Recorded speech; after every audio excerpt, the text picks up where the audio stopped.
మనకు తాకుతుంది సడన్గా. అది ఎంత స్పీడ్ ఉంటాడంటే హనుమంతుడు ఇట్లా బాణం ఇట్లా వస్తుంటే మధ్యలోకి ఇట్లా వెళ్ళిపోతాడు, అంత స్పీడ్ ఉంటాడు. అందుకని ఏమంటారు తులసీదాస్ ఏమని అంటే సూక్ష్మ రూపధరి అంటే చిన్న ఉంటుంది. సూక్ష్మం అంటే చిన్నది, చిన్న ఉండి కూడా యుద్ధం చేస్తాడు. మళ్ళీ వికట రూపధరి లంక జలావ, వికట రూపం మళ్ళీ ఎంత పెద్దగా అంటే ఇప్పుడు భూమి ఉంటుంది కదా, భూమి కన్నా కొన్ని కోట్ల రెట్లు పెద్దగా సూర్యుడు ఉంటాడు అనమాట.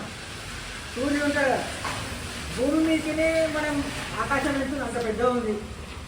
భూమి మీదకి పోయి అంత పెద్దగా అయ్యి సూర్యుడిని మింగుతాడు. భూమి కన్నా పెద్దగా అయిపోతాడు, భూమి కన్నా కొన్ని కోట్ల రెట్ల పెద్దగా అయ్యి సూర్యుని గింత చేసుకుని ఇట్లా మింగనికి పోతాడు.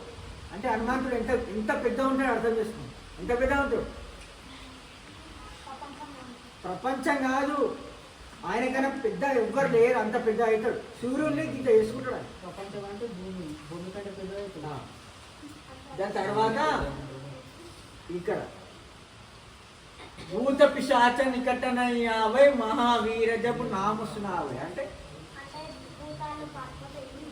మనము హనుమాన్ చాలీసా అవుతున్నాం అనుకోండి. హనుమాన్ చాలీసా అవుతుంటే ఇప్పుడు మనకు నెగిటివ్ ఎనర్జీ ఉంటుంది, కరోనా డిస్టేస్, లేకపోతే మనం ఏదైనా నెగిటివ్ మనకు కళలు కీర కళలు